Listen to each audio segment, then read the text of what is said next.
Ready, set, go.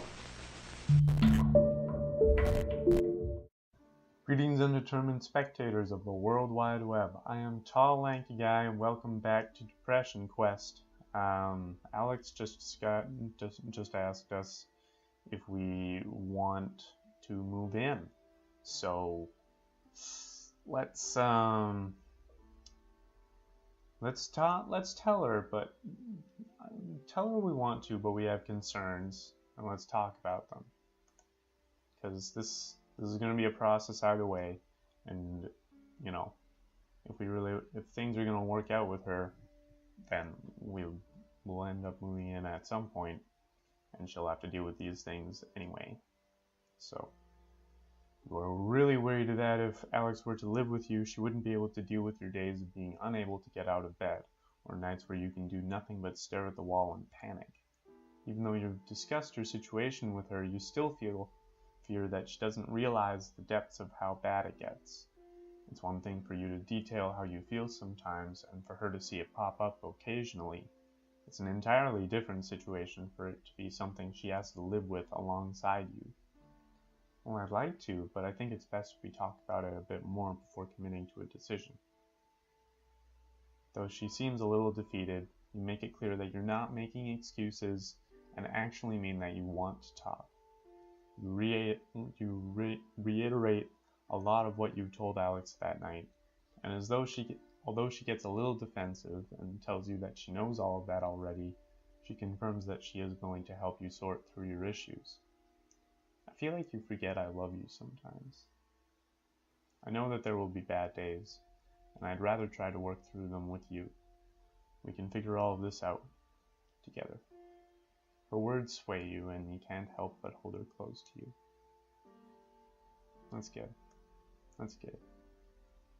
I am doing well. I may still have my bad days, but I now have effective ways to deal with them, and I don't get nearly as low as I used to, or for as long. You still visit your therapist, and even she has remarked on how much more alive I seem lately. That's good. I'm not taking medication. Not to say that medication is, a terrible thing. I wanted to see how, I don't know. I didn't want to, if this were happening if I were actually dealing with this in real life, which I'm not, which is a part of why I'm playing this game, then I would probably consider it a little more closely. But it's December. Oh good. Oh good. Holidays. Oh good. Christmas. And you've returned to your parents' house to celebrate the holidays with your family. Out the living room window, you can see a gentle flurry of snow drifting down to meet the pristine blanket of white from yesterday's unexpected Christmas Eve snowfall. And you quietly laugh to yourself at how incredibly cliché it seems. Still, as you sit down to dinner, you can't help but notice how being surrounded by family and the overly kitschy atmosphere your mom's decorations have created have actually made you feel relaxed and almost comfortable. Your mom is running around frantically, checking the oven and the stockings and just generally trying to family time it up, while your dad sits at the head of the table drinking a beer and laughing with your brother Malcolm. His wife Karen is there too, whom you've always gotten along well with, and your parents even agreed to let you bring your kitten along. She's been darting in and out of people's legs and hopping into laps all night. As you thoughtfully munch away at your turkey, listening to the conversations around you, your thoughts drift back over the last few months. You think about how hard things had gotten, replaying over in your head some of your worst as well as some of your best memories. It seems like all of these things just came to a head over the past few months, with a sudden flurry of relationship turmoil and professional anxiety, social stress, and above all an omnipresent sense of weight that it seems you have just recently become aware of. You're drawn out of your reverie by your dad's familiar booming laugh, as some cheesy comment Malcolm made seems to have hit its mark. Sitting at that table, you're suddenly immensely glad for the chance to be able to ignore everything for an evening and not have to struggle trying to explain yourself for once. Fortunately, everyone seems to be content with laughing at each other's jokes and discussing favorite sports teams. And for a while, you think you'll be able to get through dinner without any embarrassing personal intrusions.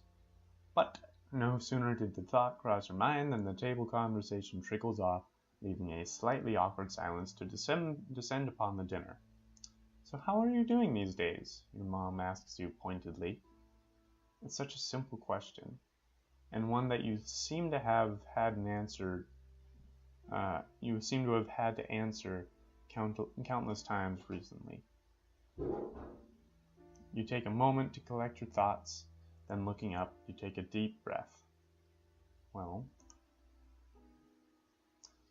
you never really thought of yourself as a fighter, and even to say it now, it sounds hokey. But looking back on the past few months to where you are now, it really does feel like you've endured an immense struggle, and you look at where you are now with a sense of something that isn't quite pride. You still hate your job and find it unpleasant, but you're surprised to find that going into work every day is no longer a monumental challenge. You've started adopting some clever techniques, like taking short 2-minute breaks every hour to break up the monotony, and you now view your job as just 8 short hours of your day, a compartmentalization technique Dr. Melville told you about that you've actually found works quite well. You know this job isn't what you want to do for the rest of your life, and you've started actively looking for other positions, even attending a couple of preliminary interviews. You've started making effort to go out with your friends more. While the social scene still makes you very uncomfortable sometimes, you're more and more able to let yourself just enjoy the company of your friends. In fact, your relationship with many of them has increased over the past little while. You still definitely have days where you flake out or don't feel up to hanging out, but for the most part, your friends are understanding and appreciate your communication. By far the biggest change you've noticed in your life has been in your relationship with Alex. You were terrified of talking to her about everything at first, but looking back, you feel like it's only strengthened your relationship.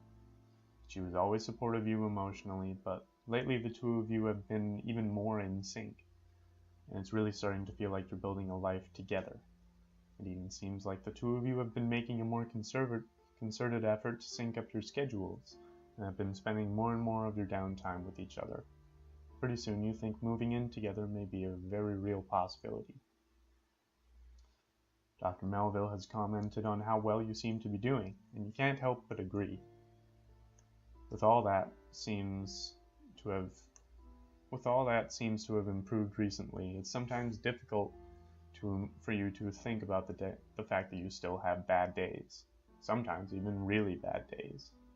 They serve as a stark reminder of the fact that this will be something you likely have to deal with for the rest of your life.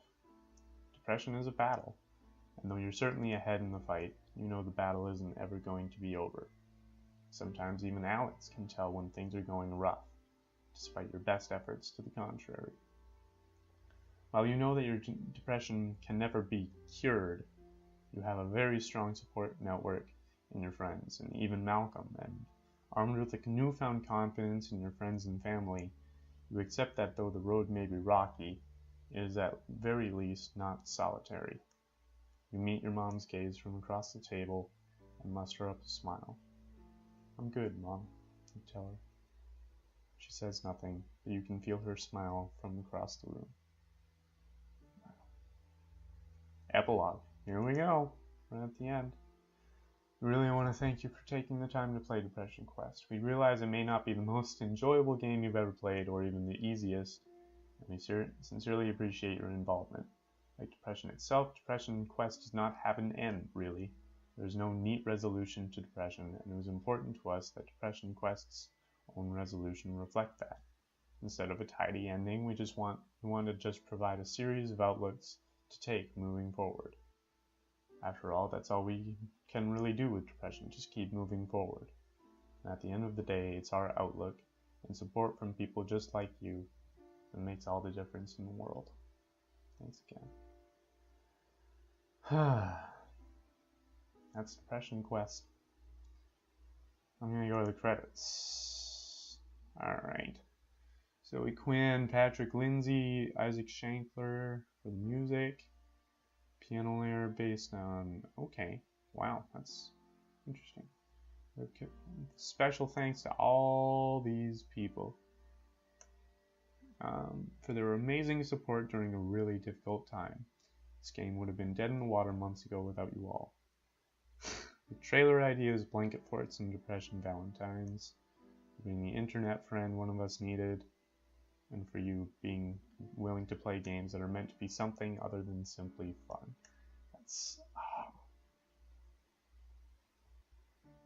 I'm so glad I did this. Like, I will admit, the fact that, like, I've never really had to deal with depression myself, means that I was playing through this, you know, with a, slightly more neurotypical mindset. And so there were some choices that I know would be a lot more difficult to make in real life.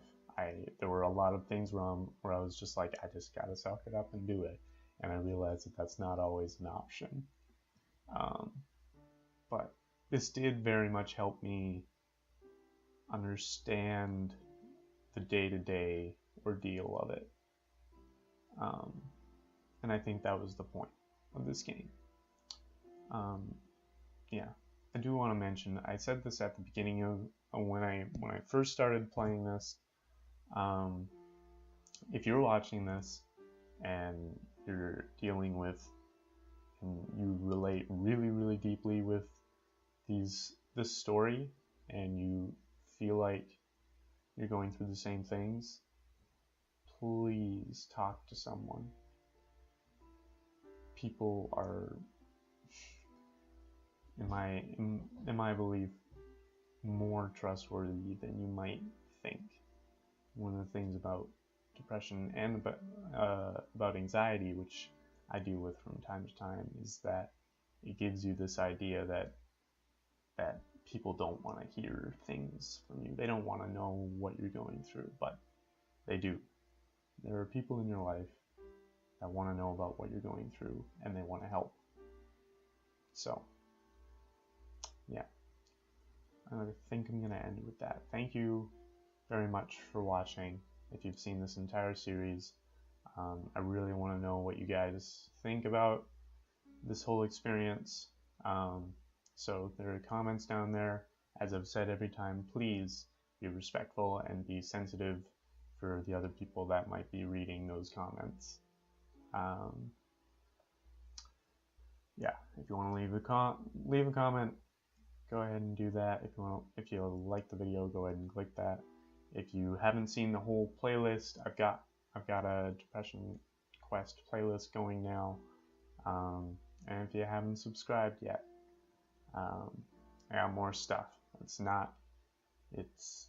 I make a point of doing more, like, I like these artistic games that have a point to them.